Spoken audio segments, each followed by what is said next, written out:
Thank you, Mr. President. It is wonderful to see the UAE as the Security Council President the second time. We also warmly welcome the presence of Her Excellency, the Minister of Climate Change and Environment of the UAE. Mr. President, India agrees that climate change is the defining challenge of our times. The recent IPCC report has underscored that human activities have unequivocally caused global warming and that vulnerable communities who have historically contributed the least to current climate change are indeed disproportionately affected. Vulnerable communities include those that are spread across conflict regions. For many of them, generations have passed in unending conflict. Conflicts in many of these regions, along with challenges associated in nation building, are rooted in a colonial history of exploitation and continue to be exacerbated often due to external influences.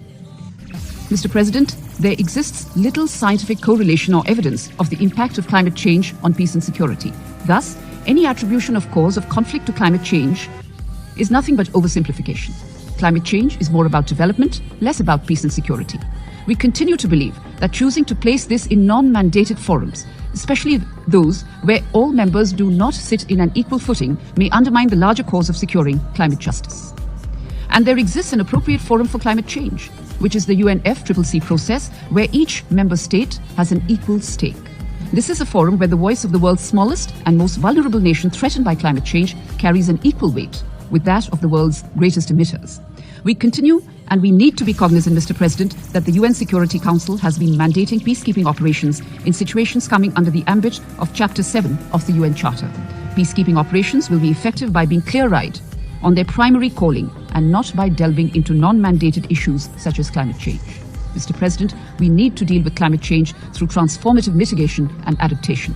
The scientific evidence in this case overwhelmingly reveals that current global financial flows to tackle climate change adaptation and mitigation are highly insufficient, especially in developing countries. We need to look at this aspect more seriously than discussing climate change in the Security Council. We do share the concern about the erosion of commitments on climate change, particularly on the scale of support to be provided to developing countries for tackling climate change. Finance, technology transfer and capacity building are fundamental pillars of the Paris Agreement. There are efforts to double count, dilute or divert resources in the garb of climate response. We are also seeing unilateral protectionist measures under the pretext of environmental concerns. Accelerated financial support and addressing inequities in access to finance, including its costs, terms and conditions, will help address vulnerability to climate change.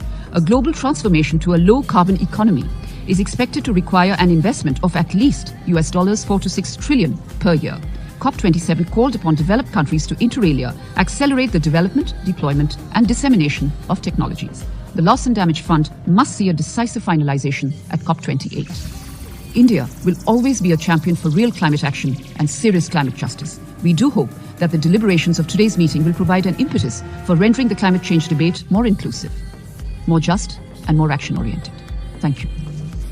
Mr. President, we welcome the emphasis that this Assembly has laid on the culture of peace as a driver and enabler of peace and development.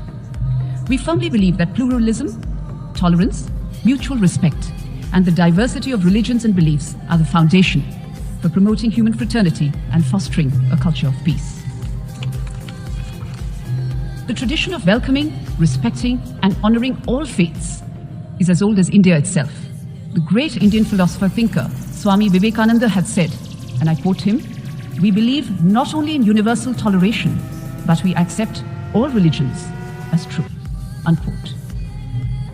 Mr. President, it bears reiteration that India considers the entire world as one large interconnected family. This enduring philosophy has guided our constant interaction and exchange of thoughts with the outside world.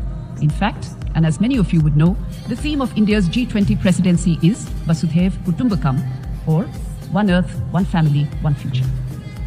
Sarva Dharma Sambhava is also a unique concept of Indian secularism, which maintains that all religions are inherently good and worthy of respect. This principle of equal respect and treatment for all faiths has been a part of India's ethos for thousands of years. This principle is also integral to the Constitution of India.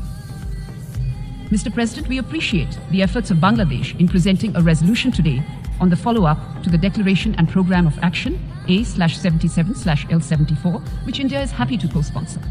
We firmly believe that the exercise of the right to freedom of opinion and expression and full respect for the freedom to seek, receive and impart information play an important role in promoting pluralism and combating religious intolerance.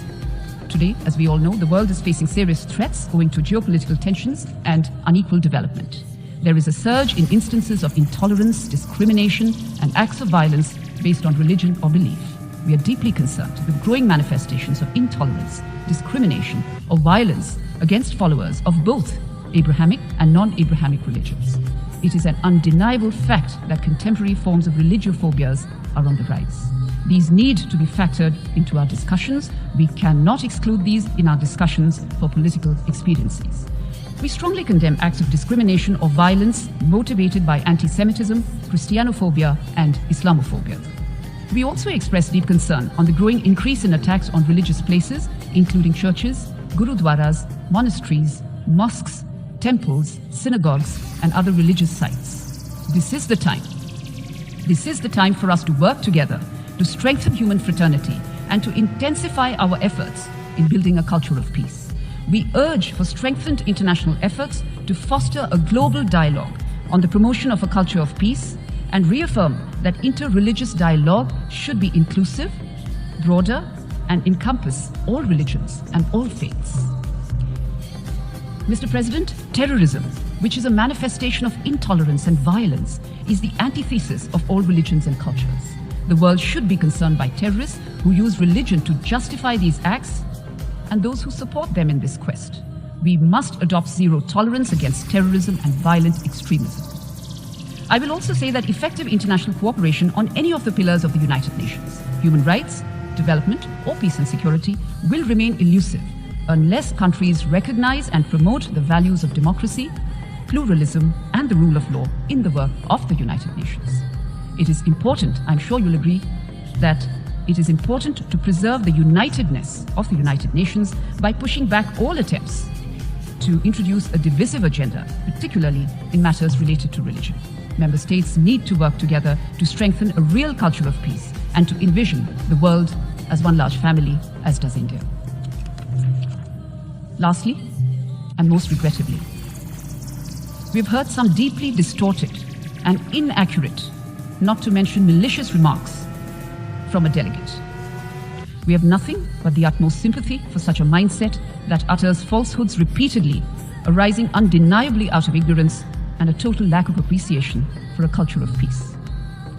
Unlike the delegation in question, I will not be wasting the time of this August Assembly that is gathered here to strengthen multilateralism and to foster a dialogue of peace.